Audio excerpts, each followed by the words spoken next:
오늘 이제 우리가 사도행전 5장을 보는데 오늘 사도행전 5장 이제 마지막이 됩니다. 사도행전 5장의 내용을 간단하게 말하면요 이렇게 됩니다. 잠깐만요, 제가 본문을 좀. 사도행전 5장은 사도들이 초대교회의 사도들이 복음을 전하다가 사내들인 공회를 비롯한 종교 지도자들에 의해서 잡혔다가 1차 투옥됐다가 또 그 1차 투옥돼서 나왔다가 또 복음을 전하다가 또 잡혔다가 또 투옥됐다가 주의 천사가 또 이 사도들을 풀어줘서 또 나왔다가 하는, 그러니까 사도행전 5장에는 사도들이 복음을 전하다가 체포되고 또 풀려 나오고 또 복음을 전하다가 체포되고 하는 이런 과정들을 두 번 보여줍니다. 그래서 뭐 사실은 이 두 번뿐만이 아니죠. 다른 몇 번의 기회가 더 있었지만 이 가장 대표적인 두 번 이 사도들의 투옥과 풀려남을 통하여서, 그리고 풀려나서 복음을 전하여 이 복음 전하는 것들을 통하여서 우리들에게 이 사도들이 전했던 복음 그 내용의 진실, 그리고 그 예수님의 제자들이 어떻게 삶을 살았는가 하는 것을 저희들에게 보여주는데요.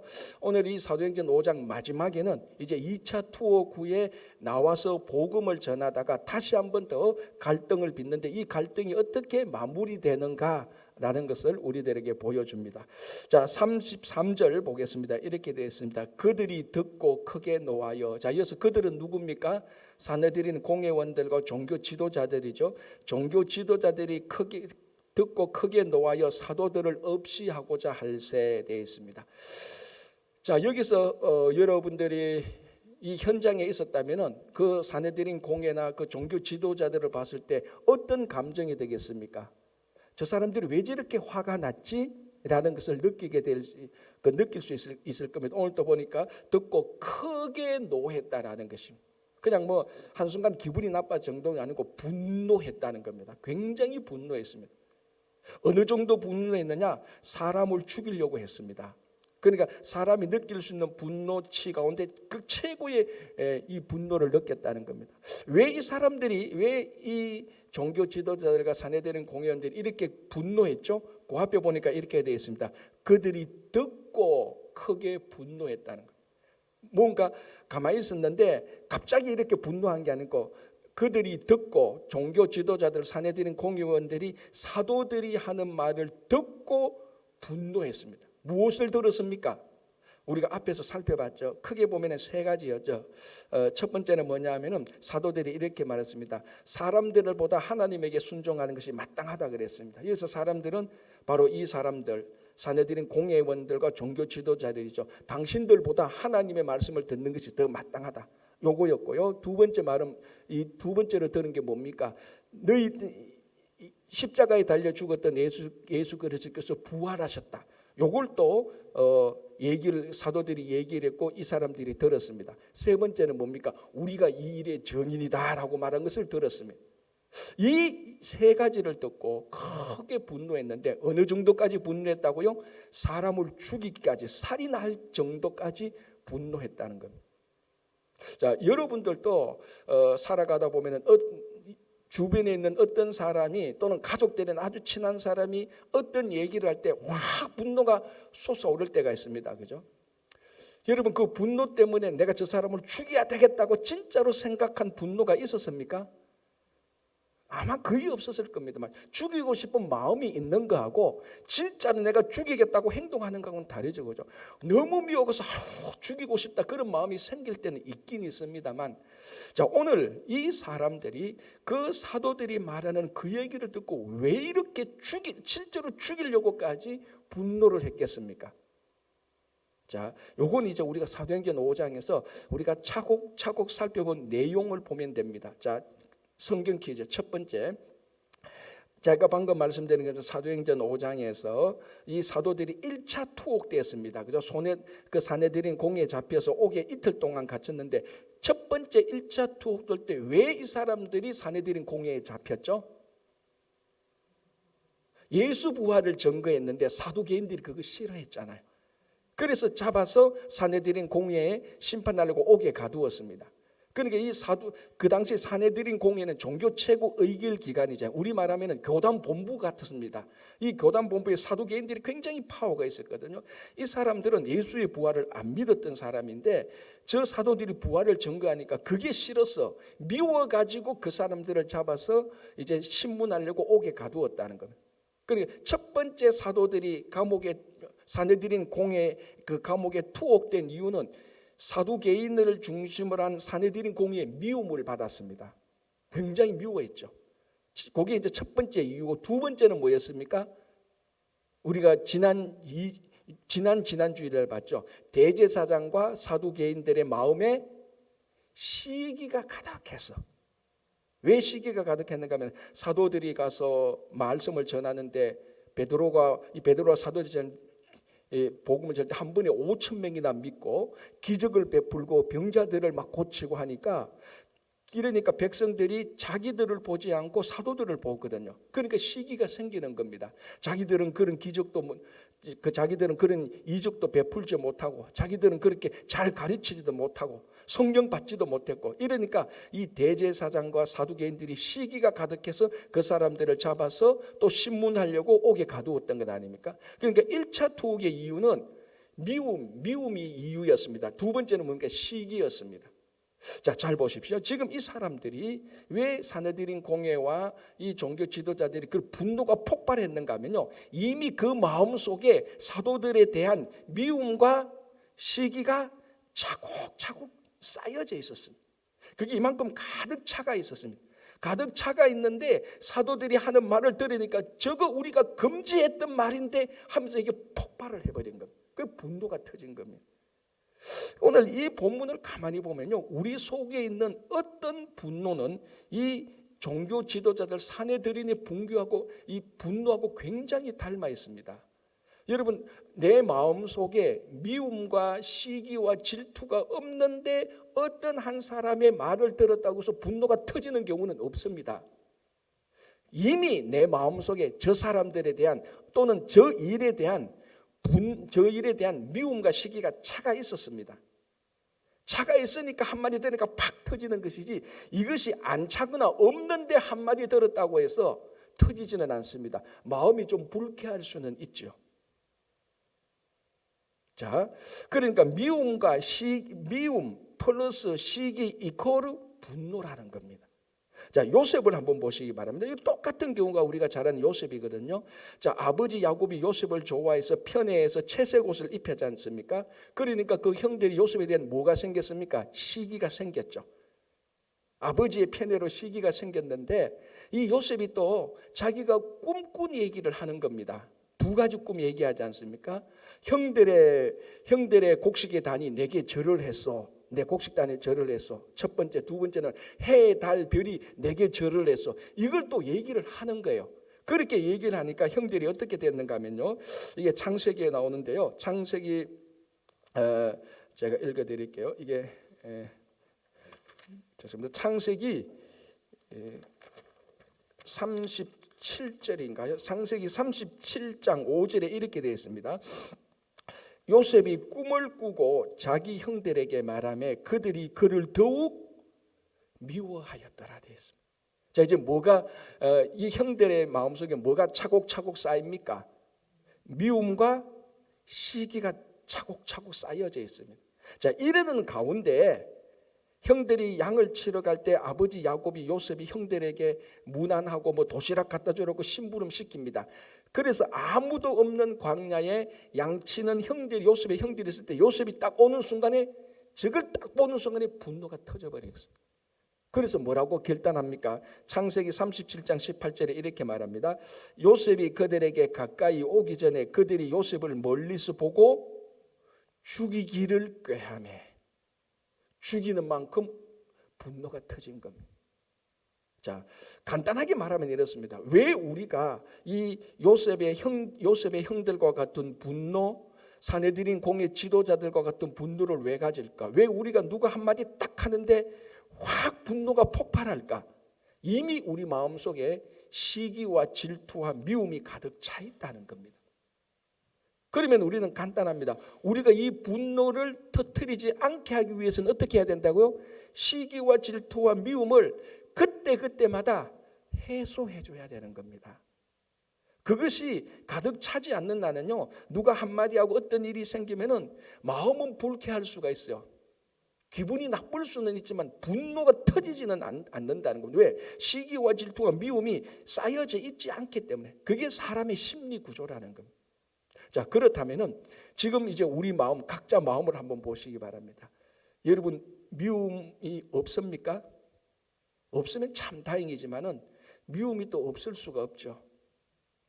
시기와 질투가 없습니까? 없으면 좋겠지만 약간이라도 있을 겁니다. 중요한 것은 이 약간의 시기와 질투, 약간의 미움 있는 것이 대수롭지 않게 생각해서는 안 된다는 겁니다. 그때마다 풀어줘야 어떤 일이 생기거나 어떤 말을 할 때 우리가 분노가 터지지 않는다는 겁니다. 자, 지금 그러면은 시기와 질투를 어떻게 우리가 풀어줄까, 해소할까?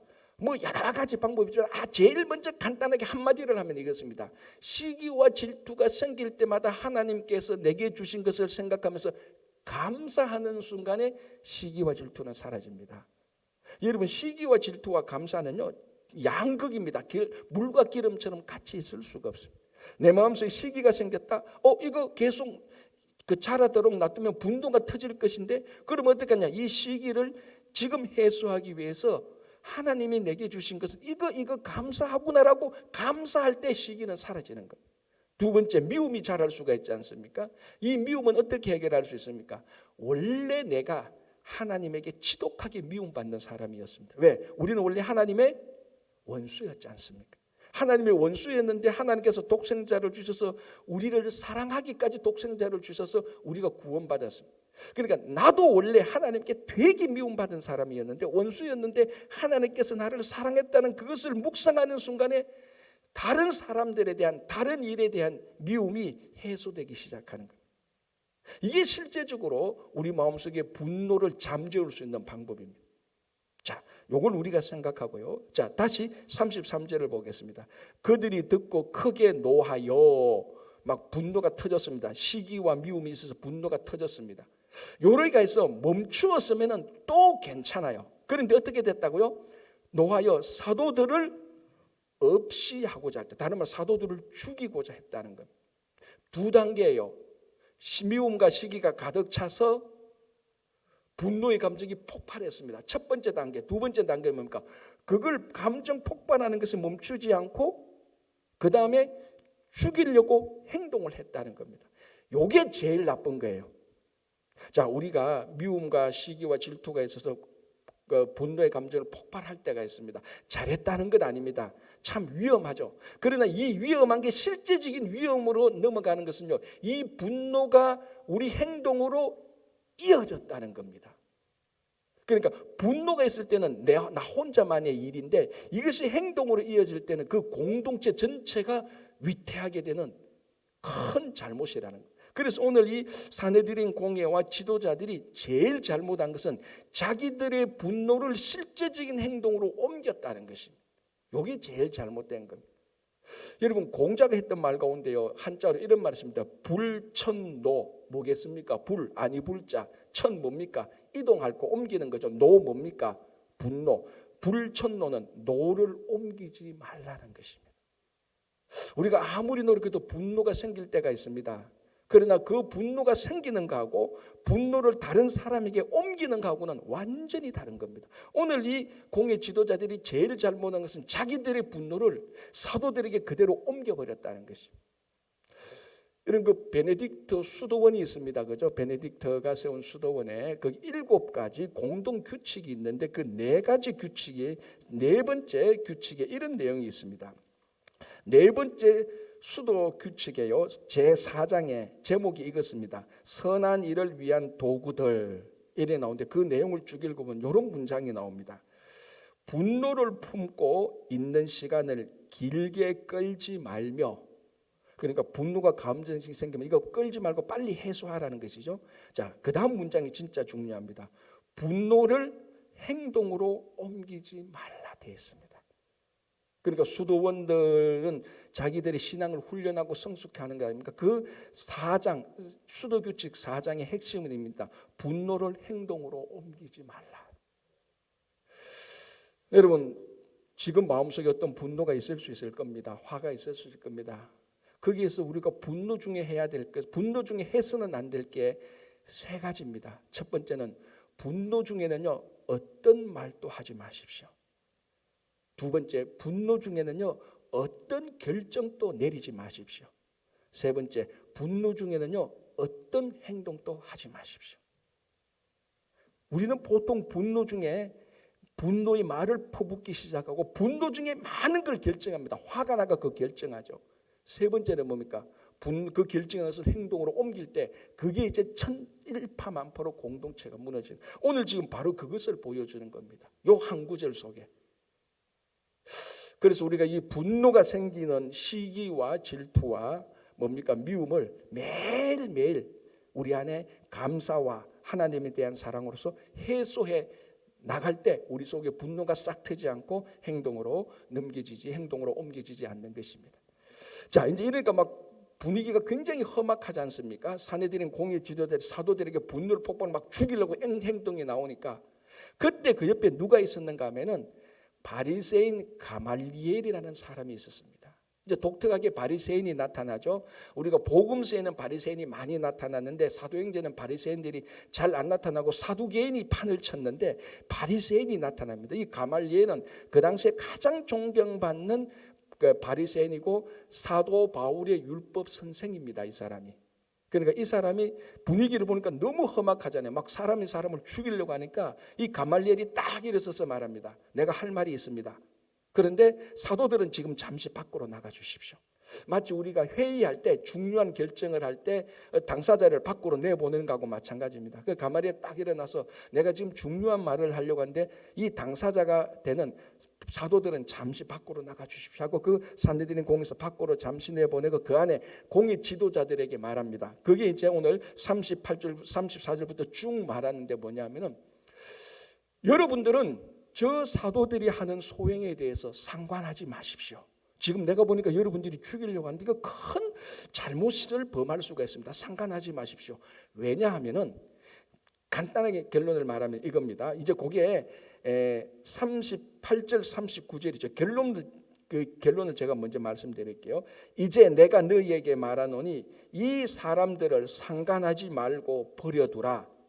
이 사상과 소행이 사람으로부터 났으면 무너질 것이요 만일 하나님께로부터 났으면 너희가 그들을 무너뜨릴 수 없겠고 도리어 하나님을 대적하는 자가 될까노라. 결론은 이겁니다. 여러분, 이 사도들에 대해서 상관하지 말라. 만약에 이 사도들이 말하고 행동하는 것이 자기들의 생각, 사람들의 생각이면은 저절로 없어질 것이다. 그런데 만약에 이것이 하나님으로부터 난 일과 소행이라면은 여러분들이 하나님을 대적하는 것이 되지 않습니까? 그냥 놔두십시오라는. 그 결론은 뭡니까? 이거 산헤드린 공회원들한테 이게 사람의 소행이든 하나님의 소행이든 여러분들이 상관할 바가 아니라는 거예요. 그러면서 이제 34절부터 이 사람의 소행이 일어났다가 저절로 무너진 2가지 케이스를 말하죠. 첫 번째는 더다라는 사람입니다. 이 더다라는 사람이 사람들을 선동해서 자기 추종자 400명을 데리고 활동을 했는데 더다가 죽고 나니까 그 400명이 다 흩어져 버렸어요. 아무것도 아닌 것처럼 되어버렸단 말이에요. 보라, 더다가 자기 생각과 말로 사람들을 모았지만 결국 사람이 이러니까 다 흩어졌지 않느냐. 그거 신경 쓸 거 없다. 두 번째는 우리가 호적할 때 갈릴리에 유다라는 사람이 또 나타나서 사람들을 모았는데 결국 유다도 사라지니까 그 함께 모였던 추종자들도 다 사라지지 않느냐. 그러니까 이 사도들이 지금 하는 이 소행, 그걸 우리가 보통 예수운동이라고 말하거든요.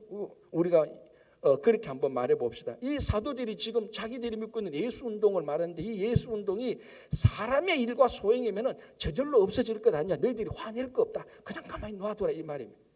두 번째는 그런데 만약에 이것이 이 예수운동이 하나님으로부터 난 것이면은 우리가 이 사람들을 핍박하고 죽이려고 해서 하나님께 대적하는 모양이 된다. 우리가 하나님께 대적해서는 안 된다. 그러니까 가만 놔두라는 겁니다.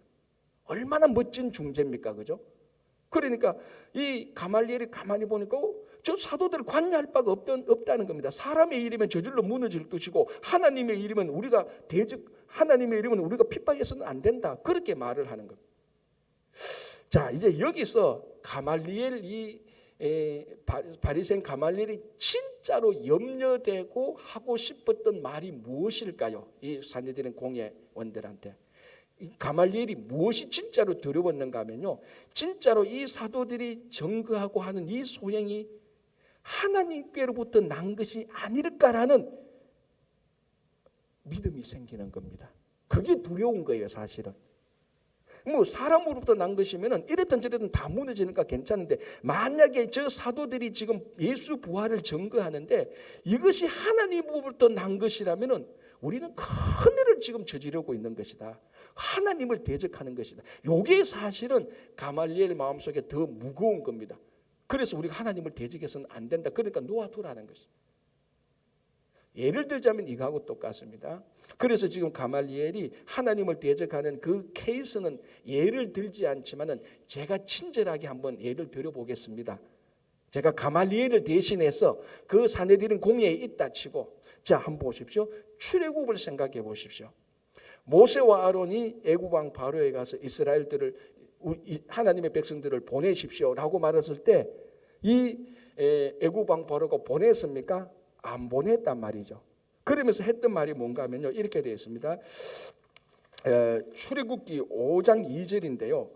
바로가 이렇게 말합니다.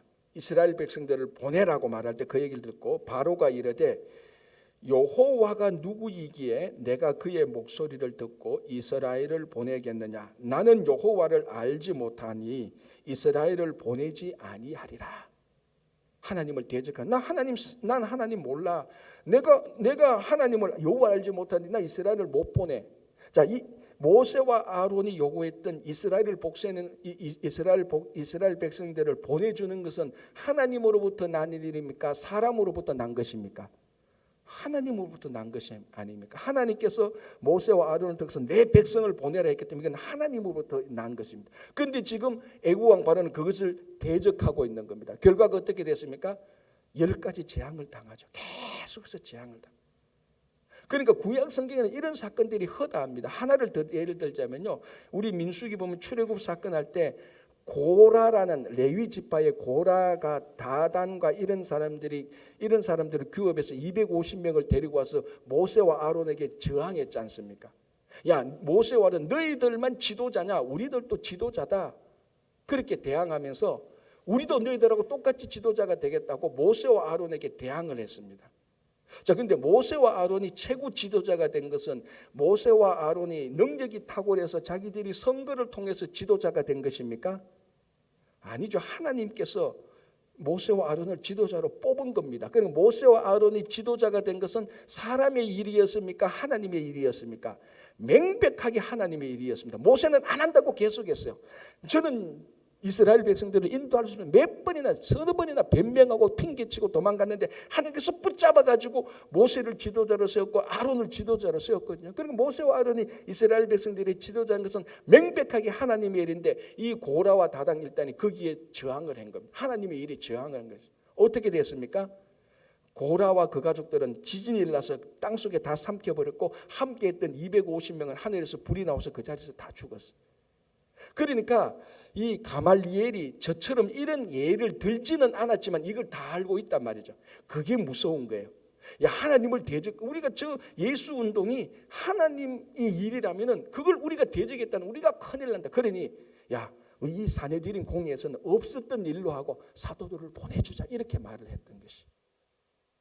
그래서 해결은 되는데 우리가 이 가말리엘이 했던 말에서 우리가 한 가지 중요한 교훈을 배울 것이 있습니다. 우리는 그러면은 하나님의 일을 대적하는 자는 아닌가라는 것을 생각해 봐야 되는 것. 자, 지금 이 산헤드린 공회와 애굽 왕 바로와 고라 일당이 하나님의 일을 몰라보고 하나님을 다 대적했습니다. 이 사람들이 하나님을 왜 대적했을까요? 하나님이 싫어서 대적했습니까? 하나님이 미워서 대적했습니까? 아니에요. 자, 산헤드린에는 그 지도자들, 사두개인들, 바리새인들, 대제사장들, 율법사들, 서기관들 전부 다 하나님을 사랑하는 사람이에요. 이 사람들도 율법을 자기 목숨처럼 지키는 사람이에요. 이 사람들이 하나님을 싫어하지는 않아요. 하나님을 사랑해요. 그런데도 사도들이 하는 행동을 지금 핍박하고 있단 말이에요. 하나님이 싫어서 핍박하는 것이 아니고 이 사도들이 하는 일이 싫다는 겁니다. 그리고 이 사도들이 하는 일에 자기들의 종교적인 권위에 방해받고 도움이 안 된다는 것. 애굽 왕 바로가 왜 이스라엘 백성들을 안 보내주려고 그랬습니까? 남자만 20살 이상이 되는 남자만 60만 명이에요. 그 사람들 보내주면은 애굽의 노예들은 어떻게 됩니까? 그 노예가 있어야 자기들이 편하게 사는데 이 60만 명 히브리 사람들이 다 나가면 남자만 60만 명 합해서 한 200만 명이 다 나가면 이 이스라엘 히브리 민족의 노동력이 큰 유익이 되는데 이거 다 나가면 내한테 애굽 왕파는 엄청난 손해거든요. 그러니까 하나님이 이를 대적한 거예요. 고라 다단 일단 뭡니까? 자기들도 모세와 같은 지도자가 되고 싶은데 모세와 지도자가 계속 저 자리에 있으니까 자기가 그거 안 되는 거예요. 그러니까 하나님을 대적한 겁니다. 결론을 말하자면 뭔가 하면요, 하나님이 싫어서 하나님이 미워서 대적하는 사람들은 없습니다. 사실은. 그런데 왜 대적한가? 내 일에 방해가 되니까, 내 일에 도움이 안 되니까, 내가 불편하니까 하나님을 대적하게 되는 결과가 됩니다. 어느 누구도 제가 지금까지 신앙생활하면서 정말로 악한 사람도 내가 하나님을 대적하게 사는 사람은 거의 본 적이 없습니다. 그런데도 많은 사람들이 하는 일을 보면 하나님을 대적하고 있거든요. 왜? 저게 내한테 도움이 안 되니까, 내가 싫으니까, 내가 불편하니까, 내게 유익이 안 되니까. 그래서 하는 일이 결과적으로 하나님을 대적하게 되는 일이 되었다는 겁니다. 요즘 많은 분들이 걱정하고 있는 것 중에 하나가 교회가 자꾸 하나님이 내게 도움이 안 되면은, 내가 하나님을 섬기는 것 때문에 불편하다면은, 내가 하나님을 섬기는 것 때문에 일터에서 비즈니스 하는데 방해받고 손해가 되는 거라면은 하나님을 좀 덜 섬기도 되지 않을까? 극단적으로 하나님을 떠나면 어떨까? 이런 생각을 하는 사람들이 자꾸 많아진다는 거예요. 그럼 무슨 생각인가 하면 신앙생활을 하는데 하나님 중심적이 아니고 내 중심적이라는 겁니다. 내게 유익이 되는 한에 있어서, 내가 편한 한에 있어서, 내가 편하게 살아가는 한에 있어서 하나님을 섬기겠다는데, 내가 불편하고 이익이 안 되고 손해보면 하나님을 안 섬기겠다는 그런 은근한 메시지가 자꾸 들어오게 된다는 거죠. 그렇게 따라가다 보면은 내가 의도치 않게 하나님을 대적하는 꼴이 되는 겁니다. 이 사내들인 공회원들이나 애굽 왕 바로나 고라 일당처럼. 그래서 우리는 오늘 이 자리에서 다시 한번 내가 내 편한 대로, 내 이익대로, 내 좋은 대로 살아가다 보면 어느 날 눈 떠보니까 내가 살아온 인생이 하나님을 대적했던 것이 있네라는 그런 셈이 나올 수가 있다. 그래서 우리는 신앙이라는 것은 어떨 때는 불편할 수가 있습니다. 어떨 때는 힘들 수가 있죠. 그럼에도 불구하고 하나님 중심적으로 하나님의 뜻대로, 하나님의 진리대로 살아갈 때 하나님을 대적하지 않는 일이 생기는 것입니다. 그렇죠? 자, 이렇게 해서 이 사내들인 공의원들이 가말리엘 말을 딱 들어보니까 옳잖아요. 그죠? 누가 들어봐도 가만히 저 사도들을 핍박해서 이익될 게 없단 말이에요. 핍박할 이유가 없습니다. 그렇지. 저 사람들이 하는 게 사람들의 소이면 저절로 없어질 것이다. 우리가 유다도 받고 더다도 받다. 그런데 만약에 우리가 혹시나 하나님을 대적하면 우리가 안 되지. 그래서 그 말을 옳게 여겼단 말입니다. 자, 40절 보겠습니다. 그들이 옳게 여겨. 뭘 옳게 여겼다는 겁니까? 가말리엘의 말이 옳게 여겼다는 겁니다. 그래서 사도들을 불러들여 채찍질하며 예수의 이름을 말하는 것을 금하고 놓아줍니다. 근데 곱게 놓아주지 않고 여전히 미움과 시기가 있으니까 채찍질합니다. 근데 이 채찍질이 채찍 가지고 한 대 때린 채찍질이 아니에요. 몇 대를 때렸을까요? 몇 대 때렸다는 말은 없는데 우리가 성경을 가만히 보면 몇 대 때렸다는 건 대부분의 주석가들이 39대를 때렸다고 말합니다. 왜? 율법에 매를 때릴 때는 몇 대까지 때릴 수 있다고요? 40대까지 때릴 수 있거든요. 그런데 율법이면 40대까지 때릴 수 있는데 실제적으로 죄인들에게 매를 때릴 때는 40대를 안 때립니다. 몇 대 때릴까요? 39대를 때려. 왜? 잘못 카운트 해가지고 41대를 때릴까봐, 율법을 어길까봐 걱정이 되어서 39대를 때린대요. 잘못 카운트해서 40대 되어도 한 대를 잘못 카운트해도 그래봐야 40대 아닙니까? 그 여지를 두고 40대까지 때리도록 되어 있지만 실제로는 39대를 때리는 매질이 바로 이 채찍질이에요. 그러니까 얼마나 이 사람 마음속에 미움과 시기가 있는 걸 알 수 있죠. 가말리엘 말을 들어보니까 옳거든요. 우리 놓아줍시다 하는데 그냥 못 놓아줘. 채찍질해서 놓아줍니다. 그럼 이 채찍질을 엄청 맞고 나온 사도들이 밖에 나와서 얼마나 억울하고 분통하고 괘씸하겠습니까? 채찍질을 39대나 맞고 나온대. 자, 그런데 어떻게 되는가 하면요, 41절 볼게요. 사도들은 그 이름을 위하여 능력받는 일에 합당한 자로 여기심을 기뻐하면서 공의 앞에 나왔습니다. 이게 사도들의 힘입니다. 이게 신앙의 능력입니다. 이 사람들이 채찍질을 당했는데 기뻐했대요. 자, 한번 물어보겠습니다. 여러분 전도하다가 채찍질 39번 맞았으면은 그 다음날 교회 와서 뭐라고 말하겠습니까? 목사님, 이런 전도 당장 때려치우시오. 우리가 전도하다가 채찍질 맞고 사람들이 욕하는 정도가 아니고, 그렇게 말하는 사람이 있을 겁니다. 그죠? 최소한 한 사람은. 전도하다가 누가 욕하는 소리만 들어도 목사님 전도 이거 어려운데 그저 나온 건데, 전도하다가 채찍질을 39대 맞았대. 한 명이 아니고 사도들이 다. 그런데 와서 야 이제 우리 이거 못하겠다. 그게 아니고 우리 이게 뭐야? 우리 복음 전도했는데 하나님께서 우리를 보호해 주기는커녕 우리 채찍질을 당했네. 그렇게 생각했을 거랍니다. 우리가 전도하는데 왜 우리가 채찍질을 당해? 전도하면 하나님께서 천사들을 시켜 우리를 보호해 줘야 되잖아. 그렇게 생각할 수 우리는 불평할 수 있는데 사도들은 그 채찍질을 당했는 것을 기뻐했대요. 왜? 그 앞에 되어 있죠. 그 이름을 위하여 능력 받는 일에 합당하다. 이 합당하다는 말은 가치가 있다는 말입니다.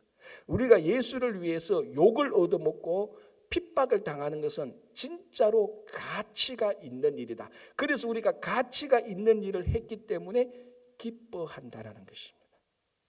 여러분, 이것이 성도들의 기쁨의 본체입니다. 여러분, 이 성도들이 우리가 뭘 기뻐하는 게 진짜 하나님을 기뻐하는 것입니까?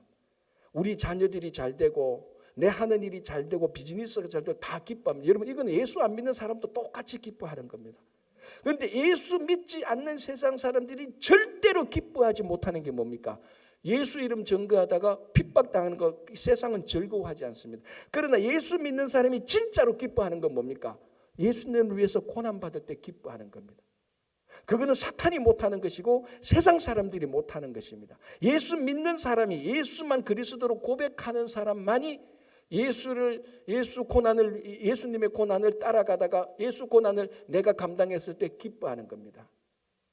그래서 우리가 하나님을 기뻐하는 게 나의 힘이다라고 말할 때 바로 이런 기쁨이 포함되어져 있는 겁니다.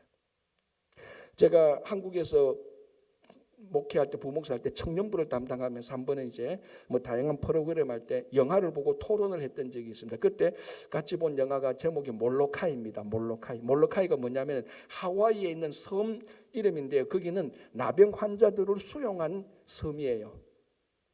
그 한국의 소록도처럼. 그런데 나병 환자를 소록한 그 몰로카이 섬에 33살 단 벨기에의 신부 다미안이 자원으로 거기 가서 선교를 하겠대요. 내가 저 나병 환자들에게 복음을 전하겠다.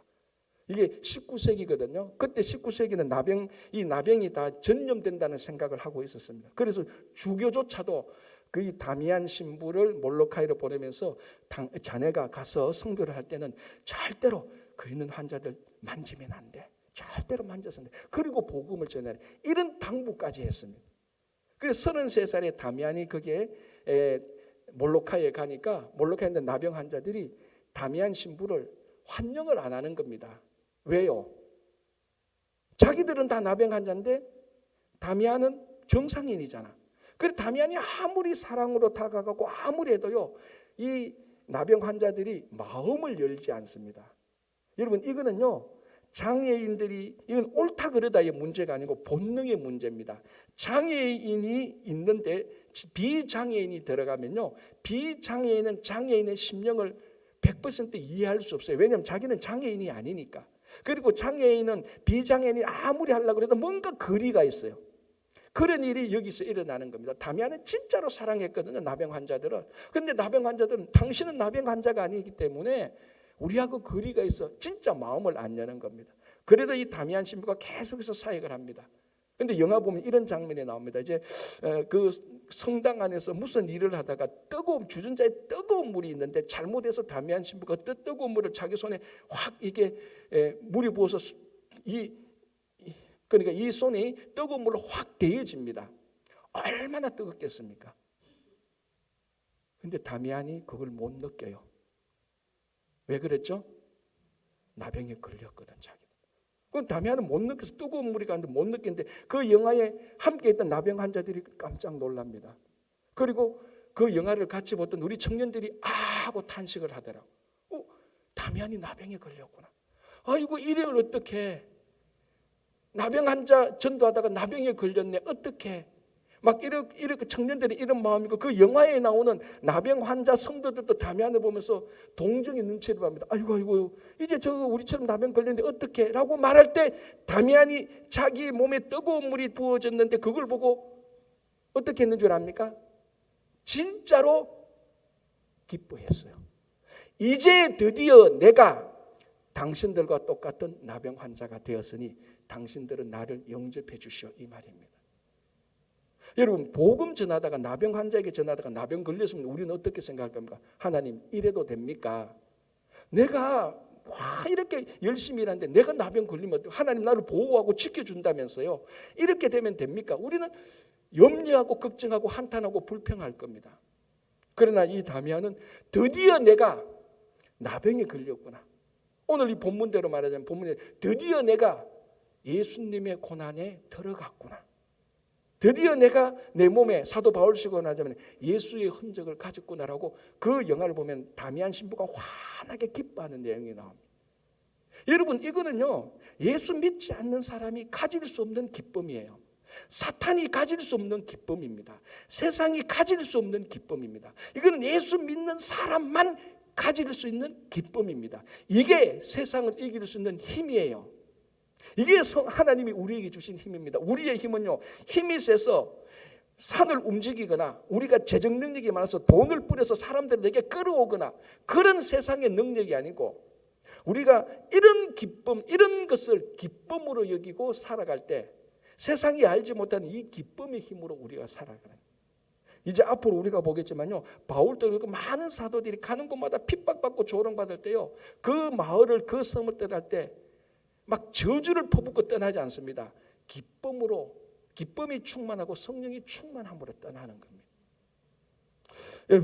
여러분 다시 한번 우리 생각할 때 여러분들의 기쁨은 어디에 있습니까? 진짜로 잘 되고 건강하고 출세하고 모든 일이 내 마음대로 되고 그거 다 기뻐합니다. 저도 기쁨 모두 다 기쁩니다. 그러나 다시 말씀드리면 이 기쁨은 세상도 똑같이 누립니다. 이 기쁨은 하나님의 힘이 아니에요. 진짜 기쁨은 채찍질 맞아도 내가 예수 믿는 것 때문에 손해를 봐도 그렇지 이제 내가 진짜 예수님이 당하는 고난에 참여하고 내가 진짜 예수가 되는구나라는 그런 기쁨 그것이 우리들이 살아갈 수 있는 힘의 원천입니다. 그게 하늘의 기쁨이고 그게 신앙의 기쁨인데 우리는 세상의 기쁨보다 이 신앙의 기쁨으로 살아가는 힘 있는 성도들이 되시기를 간절히 바랍니다. 기도하겠습니다.